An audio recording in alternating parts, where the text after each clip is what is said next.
All right, welcome to Hoops Tonight here at The Volume. Happy Saturday, everybody. Hope all of you guys are having a great start to your weekend. We're going to be back live on YouTube after the final buzzer of Thunder Mavericks, but it took some time this morning to look into the film.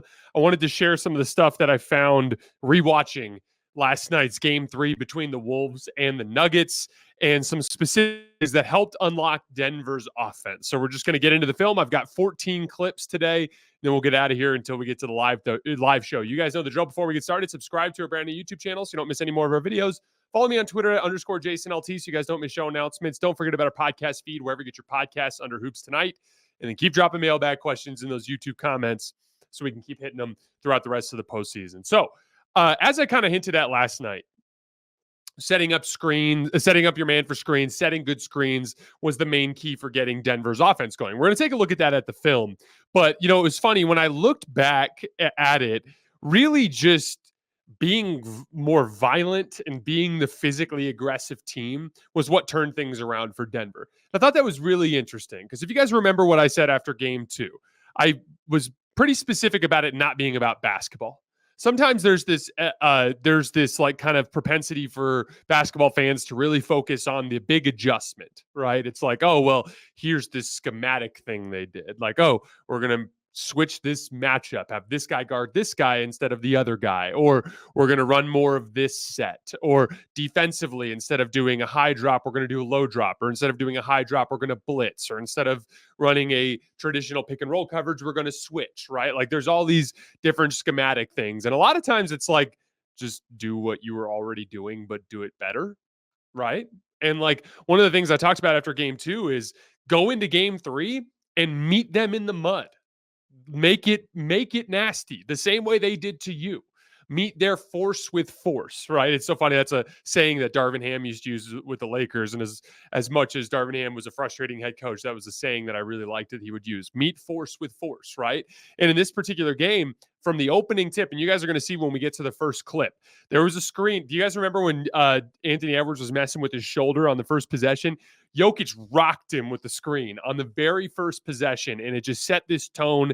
And you guys are going to see really good screens from Jokic, really good screens from Gordon, really good screens from Christian Brown, winning some of the rebound battles they weren't winning in the first couple games of the series. Just a much better physical approach to the game from the Nuggets. It was in my opinion what turned the tide in this series. So without any further ado, let's start digging into the film. The NBA playoffs are heating up, and so is the action at DraftKings Sportsbook, an official sports betting partner of the NBA. With same-game parlays, live betting, odds boosts, and so much more, don't miss out as the NBA postseason winds down. So, lots of great odds for the second round. If you still think the Nuggets are going to come back and beat the Timberwolves, you can get them right now at plus 105. Thunder Mavs starts here shortly. And if you like the Mavs to win that series, you can get them at minus 105. And if you're new to DraftKings, you got to check this out.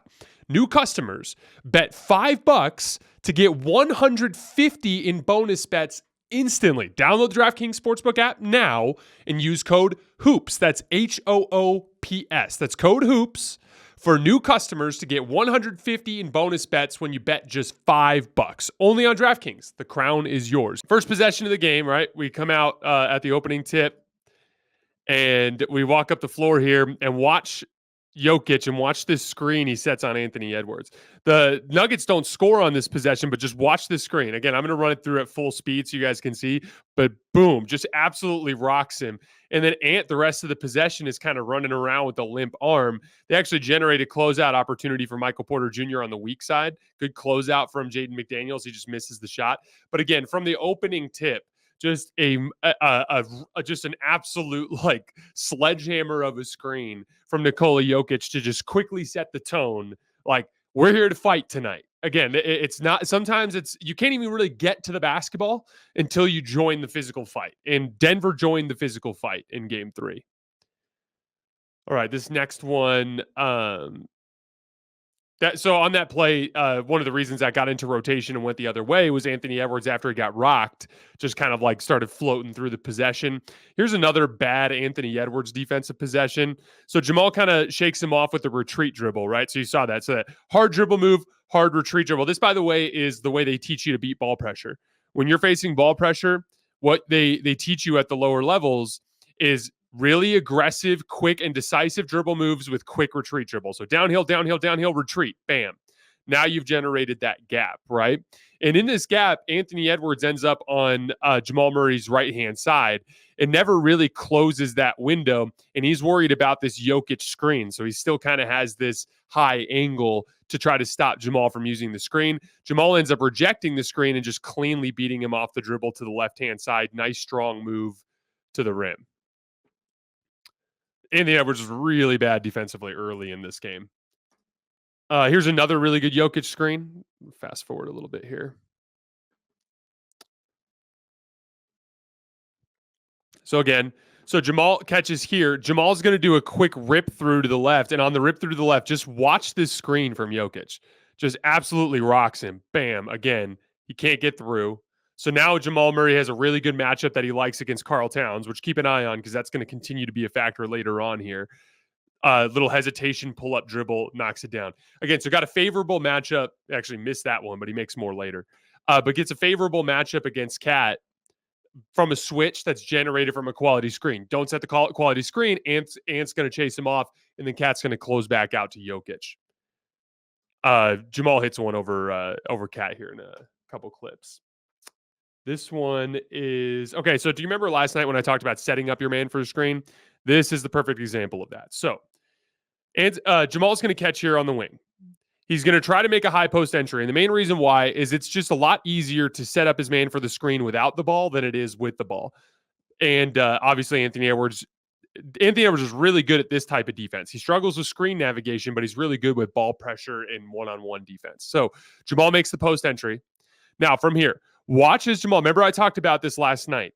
He's going to walk him down nice and slow and just kind of generate that contact and that angle and that little shove. See, you walk him down, little shove. I'm going to go back so you guys can see that one more time. Watch as he gets down, walks him down to set him up, and then just a little shove, and then he takes off. That creates that first initial bit of separation. Now, that gap is something Jokic can step into. He wouldn't be able to step into that gap if it wasn't for him, Jamal generating that initial bit of separation. Jokic rocks him again with a really good screen. And again, that's part of the reason why I was so confused as to why Chris Finch went to Anthony Edwards on Jamal. He's just not as good at screen navigation as Jaden McDaniels is. That said, when you're setting screens like that and you're setting your man up, you're going to get free off of Jaden McDaniels as well. It's kind of a two-sided of a coin thing. Ant wasn't doing a very good job. The Nuggets were doing a very good job. So as a result, this allows Jamal Murray to get downhill. Because he's getting downhill on this pullback dribble, that forces Gobert to step up, right? Because if Ant is trailing the play, Cat can successfully guard both. But because Ant was his back pressure is not there because he got rocked on the screen, Cat has to step up, which forces Gobert to step up to Jokic. And you guys can probably guess where the next read is. It's Aaron Gordon directly under the basket. Easy read, easy dunk. That they weren't getting that in the first two games because Gobert was able to stay back. And Gobert was able to stay back because Towns was able to effectively guard both because they weren't getting separation from the on-ball defender.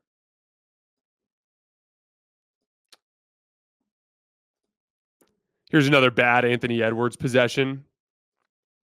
So watch as Jamal Murray kind of makes this cut off of this screen here. So Ant already is too relaxed as Jamal's getting ready to cut. And he dribbles off. Look, Ant's relaxed and he's not even in chase position. Like I don't understand. Like now, to Ant's credit, I want to credit Ant. We're calling it out in the film session. Ant realizes this. He came out right after the game and said, "I let my team down. I came out with not enough energy. It was my fault." And for the record, he's probably right. Like he was the guy. If you're going to be on the ball on Jamal Murray, you're the guy who has to set the tone. He did not do that. But watch how relaxed Anthony Edwards is, which makes it so that when Jamal makes this quick dribble move, Gobert has to step up.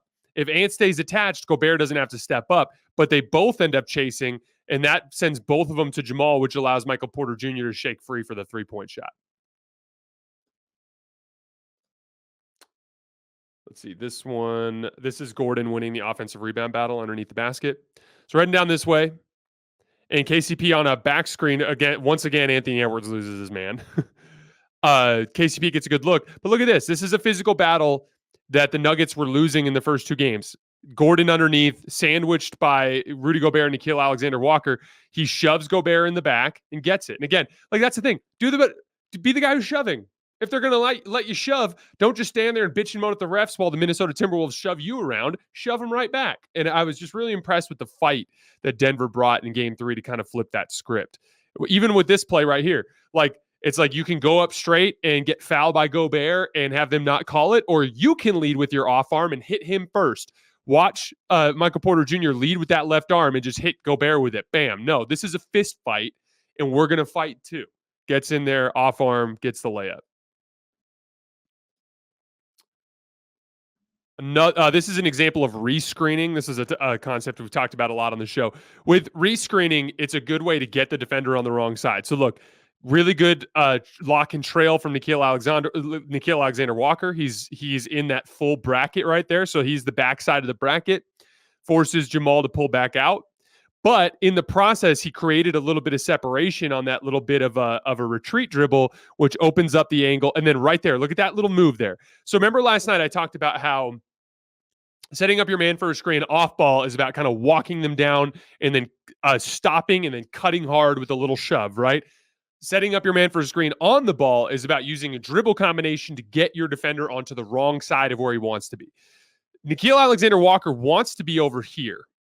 He wants to be squared up so that he can get this foot up over Jokic's foot so he can get over the top of the screen, right? But watch Jamal hit this dribble combination, and watch on the dribble combination how Nickeil Alexander-Walker, here comes the dribble combination. It's going to get Nickeil Alexander-Walker to lunge out of position. Watch. Boom, boom, dribble. Now Nickeil Alexander-Walker's on Jamal's right-hand side. And because he's on Jamal's right-hand side, that opens up the screening angle, which allows that a little bit of separation. See, there's that little bit of separation. That allows Jokic to lunge into the gap because you have to create that gap between the two for Jokic to slide in there and set a good screen. If you don't create that gap, you're just going to set an illegal screen. Creates the gap. That forces the switch. Naz Reid gets this on the switch, but he's too slow, too late. Jamal Murray gets a good look at a pull-up jumper and knocks this one down. So again, rescreening, set up your man for screen. Those are the little things to get separation. But everything comes down to getting separation for Jamal. If Jamal gets separation, Denver's offense works. If Jamal doesn't get separation, all of a sudden it falls apart. That was another really good screen from Jokic, too. Let's go back and look at that one more time. Just look at the quality of the screen. Again, this is technically illegal, but everyone does it, and this is a fist fight. So engage in the fist fight. Look at this screen. Boom. You ain't getting around there.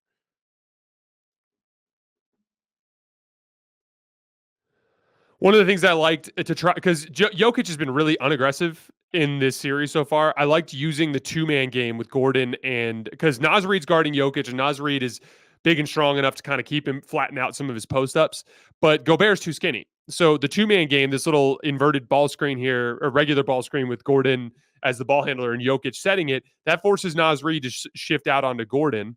He shifts out onto Gordon. That allows Jokic to post Gobert. And Gobert's fighting him, and Jokic just gets the inside position on the drop step and draws the foul.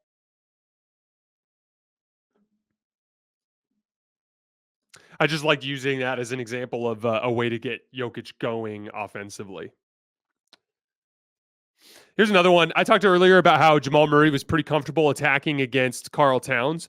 Well, one of the great ways to get switches for Jamal is through rotation by post-up double teams. So, like, just running a post-up double, knowing that even though they rotate out of it, when they rotate out of it, the matchups change, right? So right now, it's all the most favorable matchups for Minnesota, right? Like you've got Naz Reid, the best guy on the floor that can guard Jokic. You've got Cat on Justin Holiday. You've got Kyle Anderson on KCP, Nickeil Alexander-Walker on and Michael Porter Jr., and Anthony Edwards on Jamal Murray. If Anthony Edwards is on Jamal Murray and Jamal tries to ISO, that ain't going to work, right? But through the double team, we get our windshield wiper rotation, right? So Kyle Anderson comes over. Nickeil Alexander-Walker slides over to KCP.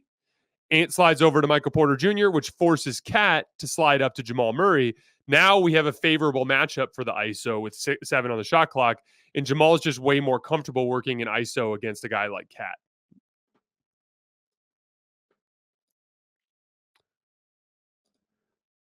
Similar kind of thing here, a little scheme, taking advantage of the scheme that Minnesota's running. So we have Kyle Anderson on the ball and Naz Reid on Jokic. He just sets a screen and they just switch it, which is a favorable matchup. As soon as he gets the switch, just call for the ball. Okay, you're going to put Kyle Anderson on Jokic. That isn't going to work. I'm just going to drive right through him with a little spin move and get a layup. Much more deliberate from Denver about getting the right matchups and attacking with an advantage. Again, they're not doing much different. It's just about doing things better.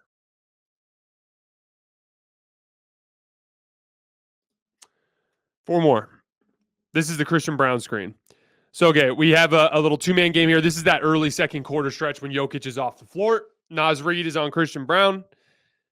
Look at the screen that Christian Brown sets that forces the switch. Watch how hard he hits him. Turns that angle, turns that shoulder to shut off the angle, hits him, holds on to it long enough, forces the switch. Now from the switch, Jamal's going to drive on that baseline side. He turns the corner on Naz, which pulls in Mike Conley and help, which is what generates the opening for Justin Holiday in the opposite corner for three. So that whole thing is set up by a really good screen from Christian Brown. Same sort of thing from Aaron Gordon here. So Cat's guarding Aaron Gordon. They're going to run a drop coverage on this. So Cat's going to be way too far back in his drop, but watch the screen. Hits him, slides, a little hand fighting to slow him down. That generates the opening against the drop for Jamal to hit the shot. A little too far back from Cat there too. Two more. We're going to get yet another monster screen from Nikola Jokic here. Watch the screen that Jokic sets on Nickeil Alexander-Walker. Literally knocks him flat on the ground. Boom. And that's completely illegal screen. He just hits him hard. That generates this matchup here for Jamal that allows Jokic to get open in the pocket, right? If Nickeil Alexander-Walker stays attached, then that will... Remember I talked about funneling, right? So if Nickeil Alexander-Walker stays attached, he's going to funnel Jamal down this way. If he funnels Jamal down this way, then Kyle Anderson can effectively play the roller and the ball handler, right? By virtue of the monster screen, that allows Jamal to drag Kyle Anderson all the way over here. He can't drag him over there without the screen. Drags that opens up the pocket pass, right? As soon as the pocket pass gets hit, that forces these guys to step up onto Jokic, which opens up Christian Brown on the baseline. That classic Denver tic-tac-toe for the cutter along the baseline is very dependent on them hitting the pocket, and they can't hit the pocket unless they get a really good screen to free up Jamal Murray. Last one.